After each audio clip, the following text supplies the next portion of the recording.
لبيك اللهم لبيك لبيك لا شريك لك لبيك إن الحمد والنعمة আল্লাহ পাকের হুকুম সংসার হতে লাগলো। দীর্ঘ 90 বছর হয়ে গেল, একটাও সন্তান হচ্ছে না। আল্লাহ পাকের কাছে দোয়া চাইতে লাগলেন, ও রব্বি আল্লাহ, আমাকে একটা সন্তান দিন।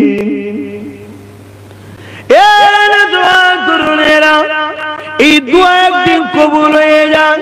আল্লাহ পাক আম্মা জান হাজেরা হুজুরের গর্ভে আর আব্বা জান ইব্রাহিম আলাইহিস সালামের দোয়াতে এমন করে আল্লাহ পাক কবুল করে নিয়ে একটা সন্তান দিলেন।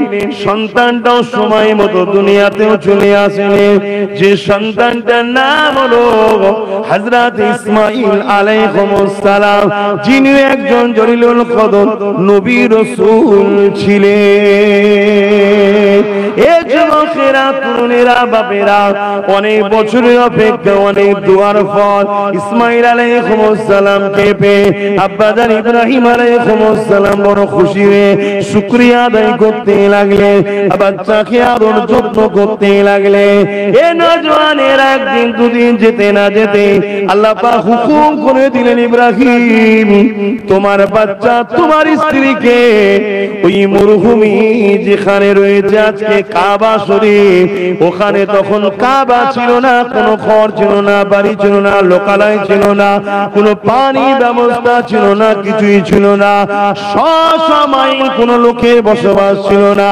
ওই জায়গাতে তোমার হাজেরাকে আর তোমার প্রিয় বাচ্চা ইসমাইলকে রেখে আসো। পরীক্ষা শুরু হলো। কিরকম পরীক্ষা দেখুন, এটা কি চারটিখানির পরীক্ষা? আমরা নিজেদের বাচ্চাদের ঘরে নানির বাড়ি, তার নানির বাড়ি রেখে আসতে পারি না, বাচ্চা ছাড়া থাকতে পারি না। কি সেটাও তো তার বাড়ি, সেটাও তো বাড়ি। আর সেই জায়গায় মরুভূমি, পাথর এলাকা, কোনো লোকালয় নেই, বস্তি নেই, পানি নেই, কয়েকশো কিলোমিটার এলাকায়, যেটা আজকের কাবা দেখছেন, যেসব ঘর দেখছেন, ওই আম্মা জান হাজেরা হুজুর হলেন মক্কার মূল শহর, বসনেওয়ালার মূল সর্দার হলেন আম্মা জান হাজেরা হুজুর। জোরে বলুন সুবহানাল্লাহ। তিনার থেকে শহর শুরু হয়েছে। সেই জায়গাতে আম্মা জান এবং তিনার বাচ্চাকে ইসমাঈল আলাইহিস সালামকে রেখে আসার হুকুম দিলেন আল্লাহ। পরীক্ষা, এই পৃথিবীটাই হলো আল্লাহর প্রেমের পরীক্ষার জায়গা।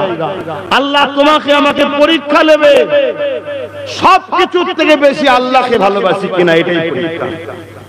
জমি জায়গা, ঘর বাড়ি, টাকা পয়সা, ছেলে পুলে, বাপ মা, স্বামী স্ত্রী, নেতা খেতা, সবকিছু থেকে আল্লাহ ও রাসূলকে বেশি ভালোবাসি কিনা, এটাই আল্লাহ পাকের পরীক্ষা। কথা মাথায় ঢুকছে? তা ইব্রাহিম আলাইহিস সালামকে আল্লাহ পরীক্ষা নিয়েছে, আমাদের নেবে না? তবে ইব্রাহিম আলাইহিস সালামকে যে পরীক্ষা নিয়েছে, আল্লাহর কাছে আমি আগে থেকে স্যালেন্ডার, মালিক আমাকে ওই পরীক্ষা নেবেন না। কি গো, আপনারা কি বলবেন? আপনাদের ওই পরীক্ষা নিলে কেউ থাকতে পারবেন মনে হয়? তাহলে আমরা সবাই স্যালেন্ডার, যে আল্লাহ আমাদের কত কড়া পরীক্ষা নেবেন না। বলুন আল্লাহুম্মা আমিন। কেন অত কঠিন পরীক্ষা আমরা ফেল হয়ে যাবো সব।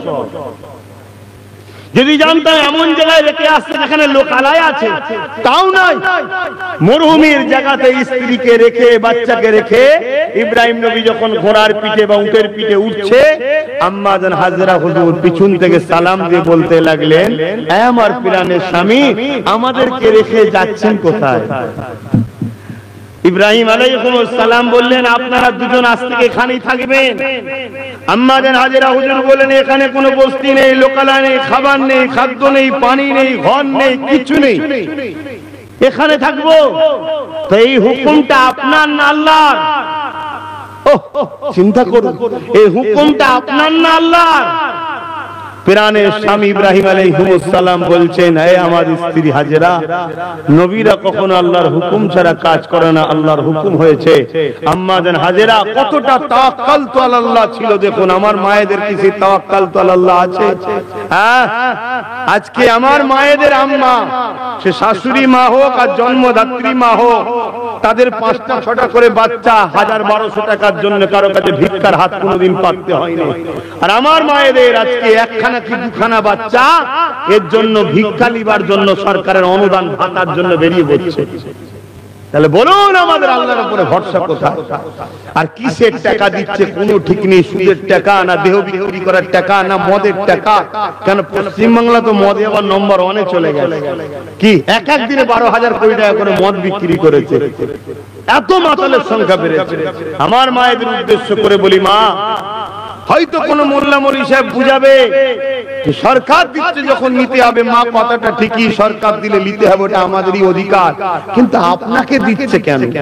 আপনার স্বামীকে দিলে দেওয়া যায় না? আপনার সন্তানকে দেওয়া যায় না? ঠিক আছে আপনার নামই আসবে, কিন্তু আপনার স্বামী আপনার সন্তানকে হাতে দিলে হয় না? কথা মাথায় ঢুকছে না? ঢুকে না? কিন্তু না, আপনাকে দেওয়া হচ্ছে, কারণ আছে। এই কারণটা হলো ইসলামের বিধান হলো এটাই, নারীদের ঘরে খাদ্যের জন্য কিয়ামতের দিন প্রশ্ন করা হবে না যে তোর খাবারটা হালাল ছিল না হারাম ছিল। কেন? পুরুষ হলো অভিভাবক, সে সন্তান হোক, স্বামী হোক, বাপ। শুনছেন? নারী যদি খাদ্য ভুল হয় এর জন্য প্রশ্ন করবে না। নারী একজন আন্ডারে আছে, হালাল ইনকাম করে খাওয়াবার দায়িত্ব পুরুষের। আর যদি পুরুষ হারাম ইনকাম করে পুরুষ ধরা পড়বে, নারী ধরা পড়বে না। কিন্তু এজন্য আমাদের দোয়া এখন কবুল হচ্ছিল না। কেন? আমরা হাজার জায়গায় বসি, বন্ধু বলেছে চা খা, বন্ধুর পয়সা ঠিক নেই, দোয়া কবুল হচ্ছে না। কিন্তু আমার মায়ের জাতেদের কিন্তু হাতটা কবুল হবে। কেন? খাদ্যের ব্যাপারে ওনাদের নির্ভেজাল, যাই খাওয়াক, স্বামী যাই এনে দিক, তাকে তো আল্লাহ ধরছে না। ঠিক না বেঠিক? কিন্তু সেই জায়গায় বড় প্ল্যান করে মুসলিম নারীদের হাতে সামান্য ভিক্ষা দিয়ে সেই পয়সার মালিক তাকে বানিয়ে দেওয়া হলো। ওই পয়সার হিসাব মায়েদের কাছে দিতে হবে।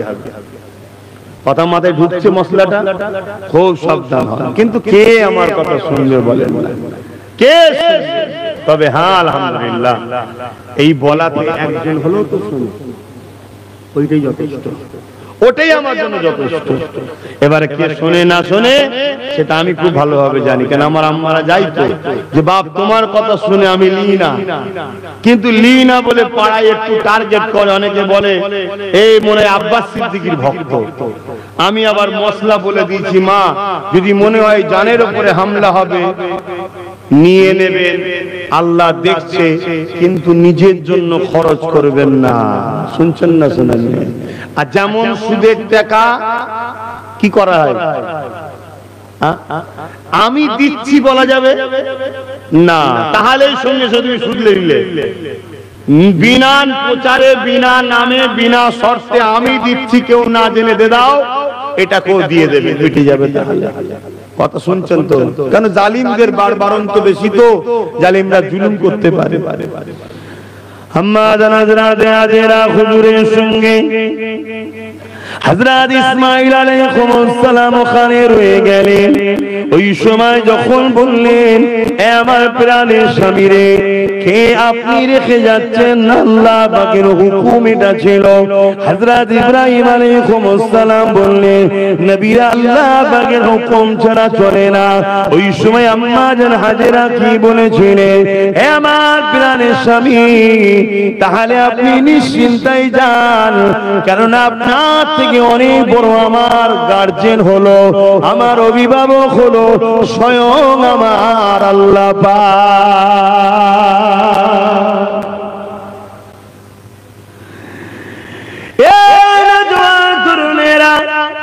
এখানে ঘর নাই তো কি হয়েছে, এখানে পানি নাই তো কি হয়েছে, এখানে লোকালয় নাই তো কি হয়েছে, আল্লাহ পাক আমার জন্য যথেষ্ট। আল্লাহ যখন হাজেরাকে তার বাচ্চাকে এখানে থাকতে বলেছে, অবশ্যই তিনার ভালোবাসায় আমরা এই জায়গায় অবশ্যই থাকতে পারবো। কেন? আমরা বলি আল্লাহকে ভালোবাসি, আমরা বলি আল্লাহর জন্য জান দিতে পারবো। আমি হাজেরা কোনো কথা আর বলবো না, আপনি যেতে পারে। ইব্রাহিম আলাইহিস সালাম চলে গেলেন, এদিকে পানি বন্ধ। এই যুবকেরা আম্মা জান হযরতে হাজেরা আলাইহিস সালাম বাচ্চা ইসমাঈল আলাইহিস সালামকে কোলে নিয়ে রয়েছে। পানির জন্য বাচ্চা ইসমাঈল আলাইহিস সালামের পিপাসা লেগেছে। এদিকে আম্মা জান পানির তালাশের জন্য পানি কোথায় পাওয়া যাবে পানির প্রয়োজন হয়েছে। দূরের দিকে তাকালেন, একটা পাহাড় রয়েছে যেটাকে সাফা পাহাড় বলা হয়। ওই দিকে যখন নজরটা পড়লো, সূর্যের তাপ বালির উপরে পড়েছে, বালি চকচক করছিল। দূর থেকে আম্মা মনে করে পানি, ছুটে গিয়ে দেখে বালি বালি চকচক করতে লেগেছে। ওই জায়গা থেকে যখন মারওয়ার দিকে আবার তাকালে, মারওয়ার একটা পাহাড়ের নাম, ওই দিকেও দেখতে লেগেছে, আবার পানি চকচক করতে লেগেছে।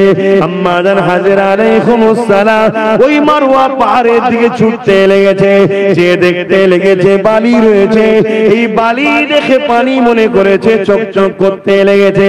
তাড়াতাড়ি করে আম্মা জান মারওয়া পাহাড়ে উঠে ওখান থেকে দোয়া চাইতে লেগেছে। আজও হাজিদের ঘরে সাফা মারওয়া ঘুরতে হয়, এই দোয়াটাও চাইতে হয়। এই যুবকেরা, তরুণেরা, বাপেরা, অনেক বড় কথা, 7 বার যে সাই করতে হয়। আম্মা জান হাজেরা আলাইহিস সালাম এই পানির জন্য 7 বার ঘুরেছিলেন 4500 বছর আগে। আল্লাহ এত খুশি হয়েছে, ওই 4500 বছর আগের ইতিহাসটা আজও 4 লাখ, 5 লাখ, 10 লাখ, 20 লাখ টাকা খরচ করে আল্লাহর কাবায় গিয়ে আমরা ওই সাফা মারওয়া ছুটাছুটি করি।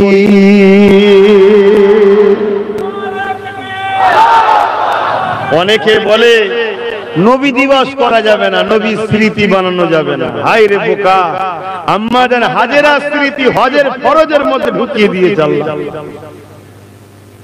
যদি আম্মা হাজেরা স্মৃতি বানাতে আল্লাহ বলে, যিনি না হলে আম্মা হাজেরাও হতেন না, ইসমাঈল নবী হতেন না, সেই মুহাম্মদ রাসূলের ছোটবেলার ইতিহাস আলোচনা করা যাবে না।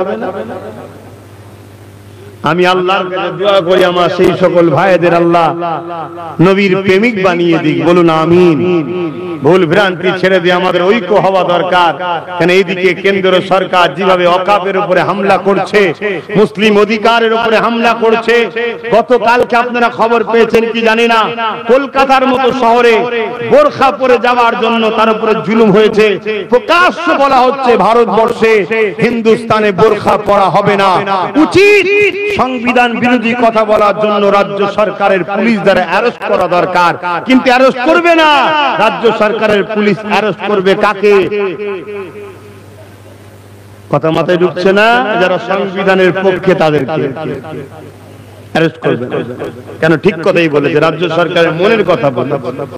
তারপরে আপনারা আরেকটা খবর পেয়েছেন কি জানি না, গতকাল রাত্রিরে যখন ঘুমাতে যায় মোবাইলে অ্যালার্মটা দেবো ফজর বেলা উঠতে হবে, আর অমনি দেখলাম একটা ফেসবুকে সামনে পয়েন্টে চলে এসেছে কি, উত্তর 24 Pargana new town, Rajarhat new টাউনের মতো জায়গায় একজন কেউ ব্যবসা করে, গরুর ব্যবসা করছে। সেই গরুর ব্যবসা কি ধরে কিছু মানুষ তার উপরে জুলুম অত্যাচার করেছে। এই সময় একজনকে বন্দী করেছে।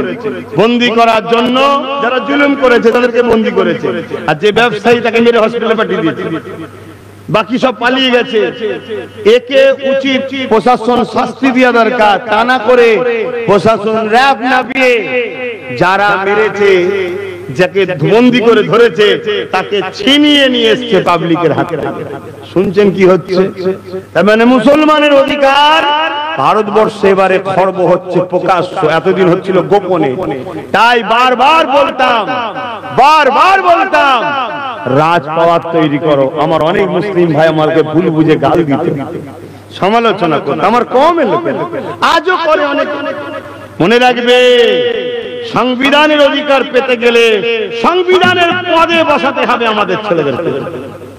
ওই পদের লোক দরকার, না হয় কিন্তু তোমরা কামিয়াব হতে পারবে না। তো যাক, আমি ওদিকে আলোচনায় যাচ্ছি না, সময় কম। তবে আগামী দিন ওয়াকফ আন্দোলন হচ্ছে, সব তো ঠান্ডা হয়ে গেছে। আমি পড়ছি, খবর পেয়েছেন তো নাকি? আমি কবে থেকে করছি? কম বেশি 10 বছর ধরে আমার আন্দোলন চলছে, আজও চলছে। আগামী দিন আপনাদের এলাকায় এলে একটু খবর পেলে কাজ কাম ছেড়ে যাওয়া দরকার তো নাকি? কেন মিটিং গুলো যত ভিড় হবে মনে রাখবেন সরকার তত চাপে পড়বে। কেন্দ্র সরকার এই অকাপ কালা কানুনটা কি করেছে? কেন্দ্র সরকার। এই আন্দোলনটা কার বিরুদ্ধে? কেন্দ্র সরকারের বিরুদ্ধে। কিন্তু দুঃখের বিষয় রাজ্য সরকারেরও মাথা যন্ত্রণা করছে, কেন জানি না। কথা বুঝে আসছে? তো আজকে এখানে আলোচনা নয়, আগামী দিন যখন অকাবলে আন্দোলন হবে আপনারা একটু যাবেন। কি গো, যাবেন তো নাকি? আর যদি পিছন থেকে পাড়ার নেতারা বলে গেলে তোর ঘর আটকে দেবো, জব কার্ডের কাজ আটকে দেবো, ওই ঘরে থাকতে পারবেন আগামী দিন? যদি আপনাকে মসজিদ চলে যায় আপনার ঘরে থাকতে পারবেন তো?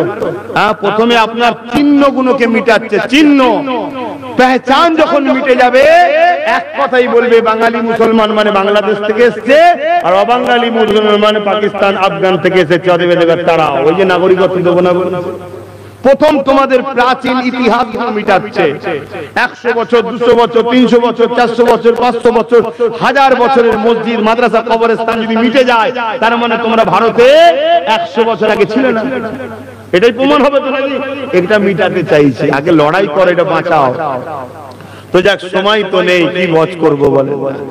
আসেন ফিরে যায় আল্লাহ পাকের পিয়ারা বান্দি হযরত আম্মাজান হাজেরা হুজুর এইভাবে সাফা মারওয়া সাই করতে করতে এই যুবকেরা, তরুণেরা, বাপেরা ওই যে বিচকানে একটা জায়গায় দেখবে সাফা মারওয়া সাই করার সময় ছুটতে হয়।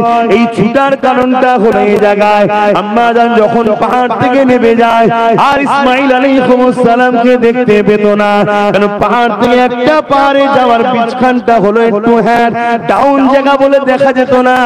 এই জন্য আম্মা ছুটে পার উঠতে যেতে বাচ্চাকে দেখবে বলে, এই জন্য আমাদের খরচ ছুটতে হয়। কিন্তু বিষয়টা বোঝার দরকার, এ যুবকের আল্লাহ পাক তিনার পেয়ারা বান্দির স্মৃতিকে এখনো বানাতে লেগেছে, আমাদের দ্বারা বানাতে লেগেছে। যা অনেক বড় কথা, আম্মা জান ফিরে আসলেন, এসে পানি পেলেন না, এসে দেখতে লেগেছেন বাবা জান এমন করে ইসমাঈল আলাইহিস সালাম সন্তান বাচ্চাকে শুইয়ে রেখে গিয়েছিল। পা জমিনে গিরালি বাচ্চারা মারে দেখবেন ইসমাঈল আলাইহিস সালাম পা জমিনে মেরেছে, ওই পায়ের গিরালি লেগে ওখান থেকে আল্লাহ পানির ফোয়ারা জারি করে দিয়েছে। আরো জোরে বলুন সুবহান আল্লাহ। সময় কম ইয়া রাসূলুল্লাহ। এটাই এই 150 বছরের বিজ্ঞানদের রিসার্চ করলে কিন্তু ব্রেনের খুবরিতে ঢুকবে না, কারণ বিজ্ঞানের বয়স 150 বছর, বুঝলেন তো? যে পায়ের গিরালি লেগে পানি বেরোয় কি করে, এটাই বিজ্ঞানের যদি রিসার্চ করতে চান খুবরিতে ঢুকবে না। আর যখন আপনার খুবরিতে ঢুকবে, যিনি বাপের সামান্য শরীরের পানি দ্বারা এত বড় মানুষ মায়ের পেটে বানাতে পারে, তিনি ইসমাঈলের আলাইহিস সালামের জন্য জমিনকে বলেছে ফাট হয়ে যা, পানি বার করে দে। জোরে বলুন সুবহানাল্লাহ। এই সব কিছু সৃষ্টিকর্তার হুকুমে হচ্ছে। তো এই পানি এত জোর ফোয়ারা বেরোচ্ছে আর জমিনকে খাচ্ছে পানি, অর্থাৎ আসলে বেড়ে যাচ্ছে। ইসমাঈল আলাইহিস সালামকে আম্মা জান বুকে তুলে নিলেন, নিয়ে দেখছে হু করে বেড়ে যাচ্ছে। আম্মা জান তখন বলেছিলেন জমজম, তার মানে থাম থাম আর বাড়িস না। একেই আরেক বলা হয় জমজম, থাম থাম আর বাড়িস না, কারণ পুরো পৃথিবীকে খেয়ে ফেলতো যদি আম্মা জান থাম থাম না বলতো। জোরে বলুন সুবহানাল্লাহ। সেই থেকে নাম হয়ে গেল জমজম পানি। আর পৃথিবীতে যখন কোন রোগের কোন ওষুধ আর থাকে না, ওই রোগেরও নির্মাণের ওষুধ হলো জমজম পানি। জোরে বলুন সুবহানাল্লাহ। পুরো পৃথিবীতে যারা ইসলামের বড় বড় দুশমন নেতা আছে, তারাও সব গোপনে গোপনে সৌদি সরকারের সঙ্গে ভেতরে ভেতরে পিওর জমজম পানি একদম থেকে নিয়ে সব গোপনে গোপনে খায়। শুনছেন না শোনেন নে? কেন জমজম পানির অনেক বড় কুদরত আছে, যেটা বলতে গেলেও এখন 2-10 ঘন্টা সময় লেগে যাবে, ওদিকেও যাচ্ছি না আমি। তো যাই হোক, আম্মা জান পানি পান করলেন, বাচ্চাকে পান করালেন, মা পান করলেন। আহা, বসে আছে বাপ আর সন্তানকে কোলে নিয়ে মা, কেউ তো নেই। 100 কিলোমিটার বেশি তো কম নয়, আশপাশে কেউ নেই, ঘর বাড়ি পশু পাখি কেউ নেই। কেন পশু পাখি থাকবে কেন এখানে? পাহাড় এলাকা, বালি এলাকা, এখানে পশু পাখি থাকবে কেন? কিন্তু যেই পানি বেরোলো, এবারে কে আসবে?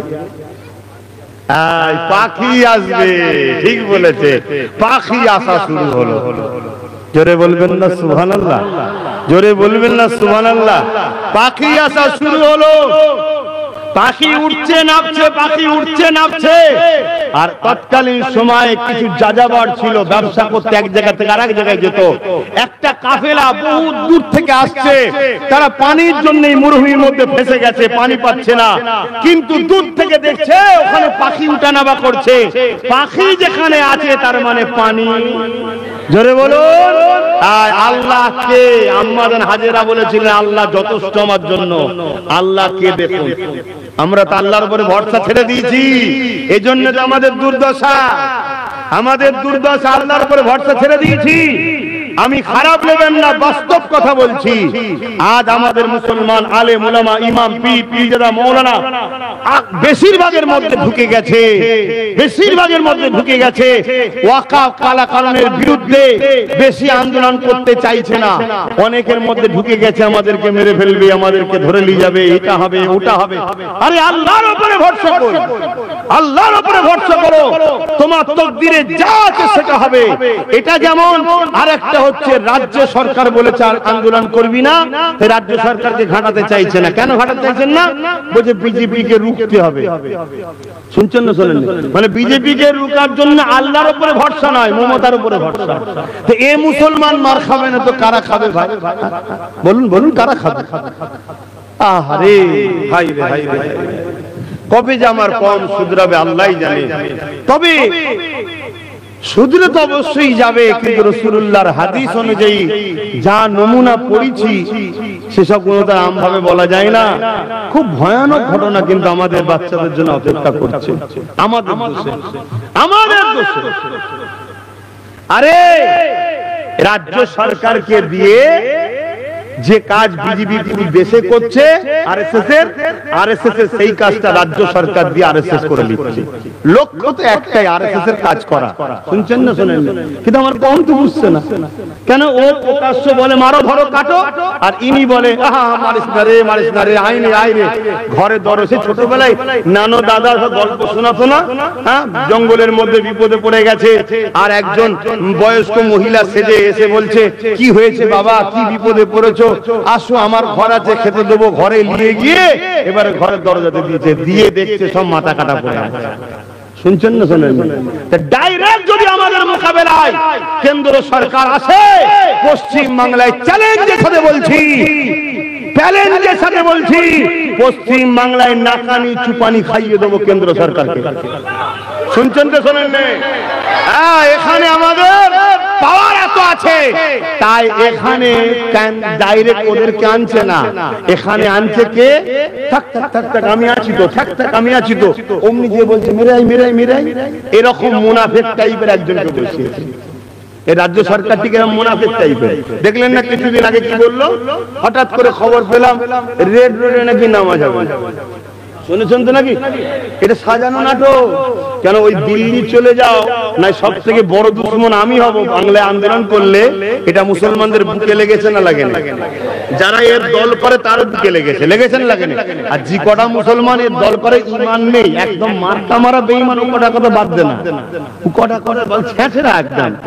কিন্তু অনেক ভালো মুসলমান আছে, দল কোনটাই করে অত বোঝে না, মানুষ আছে না? নাই, অন্য কাজ শুনে করবেই বা করে অনেকে, ঠিক না বেঠিক?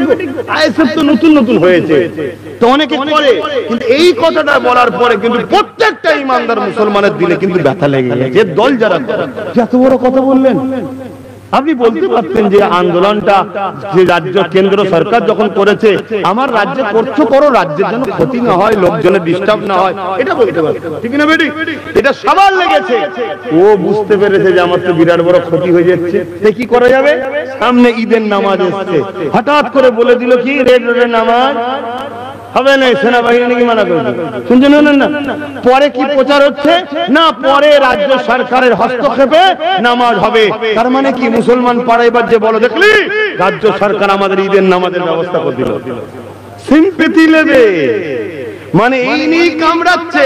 আবার ঘুরে এসে বলছে কাকে সাপে কেমড়েছে, কাকে কেমড়েছে, আমি তো উজা আছি ছেড়ে দিচ্ছি, আবার ছেড়ে দিল। মানে কি সাপ কেমড়েছে সব জানে তো, সঙ্গে সে ওষুধটা খাইয়ে দিলে ভালো হয়ে গেল। যদি এখনো না বোঝো তাহলে তোমাদের জন্য বিরাট ভয়ানক দিন আসছে, বিশাল ভয়ানক দিন আসছে। তো যাক, আমি পরিবর্তনের জন্য দোয়া চাই। আসেন আমি ফিরে যাচ্ছি আলোচনার দিকে। আযানটা দিলে বলবেন, এ যুবকেরা, তরুণেরা, বাপেরা, আম্মা জান হাজেরা পানি নিয়ে বাচ্চাকে নিয়ে বসে রয়েছে।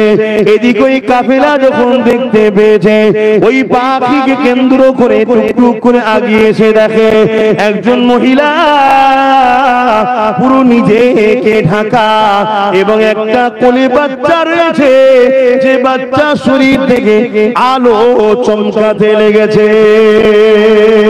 ওই সময়ে ওই গোত্রের যিনি সর্দার ছিলেন, তিনি বুঝতে পেরেছেন এই নারী সাধারণ নারী নয়, এখানে পানিটা এসেছে এই নারীর ওসিলায়, এখানে পানির কোনো ব্যাপার তো হওয়ার কথা নয়, এটা কোনো রহস্যের ব্যাপার রয়েছে। তাই আম্মা জান হাজেরার কাছে সর্দার তার কন্যাকে পাঠালো, জান সম্মানের সাথে আদবের সাথে বলবে, পানি কি নিতে আমরা পারবো? ইজাজত যদি দেয় তবে আমরা পানি নেবো। ওই সর্দারের কন্যা এসে আম্মা জান হাজেরার কাছে ইজাজত নিলে আম্মা জান বললেন, অবশ্যই পানি আল্লাহর সৃষ্টি, মানুষের জন্য, তোমরা নাও পান করো।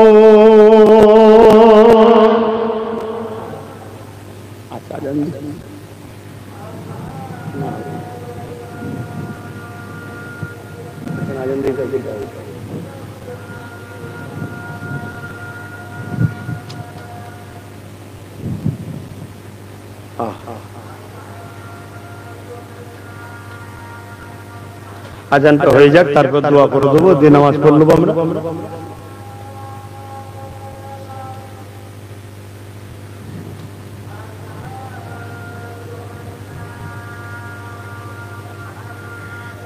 মাগরিবের নামাজের 1 ঘন্টা অফ থাকে, খাবরাবার কিছু নেই, কথা বুঝলে? আজান হয়ে গেলে আমরা দোয়া করে নামাজ পড়ব।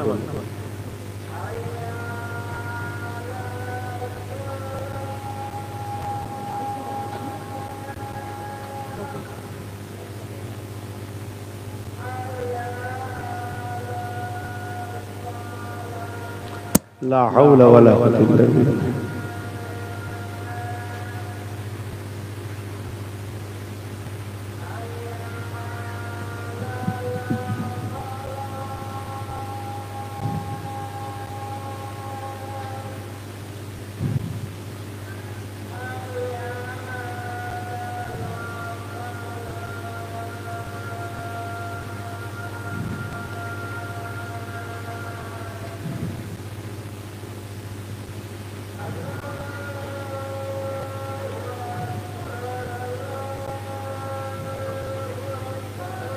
আল্লাহ আল্লাহ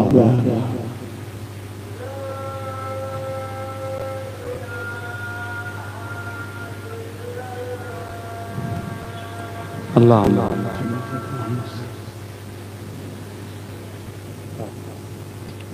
বাপজান, আমার সময় তো নাই, আসুন আমরা একটু সালাত ও সালাম দিয়ে নিই, তারপর দোয়া হবে। ইয়া নবী সালাম,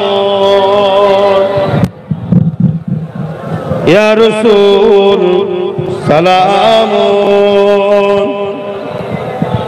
ইয়া হাবিব সালাম,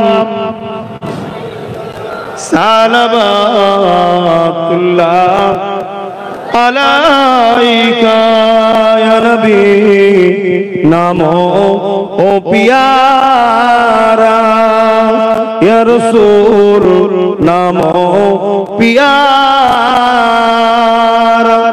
আরশে पर हक ने पुकारा, सच पैगंबर हक हमारा, या नबी सलाम, या रसूल या हबीब सलाम, সালাওয়াতুল্লাহ। সকলে বসেন, নামাজের সম্মানার্থে এখনই দোয়া হবে। সকলে বিসমিল্লাহ শরীফের সঙ্গে 11 বার দরুদ শরীফ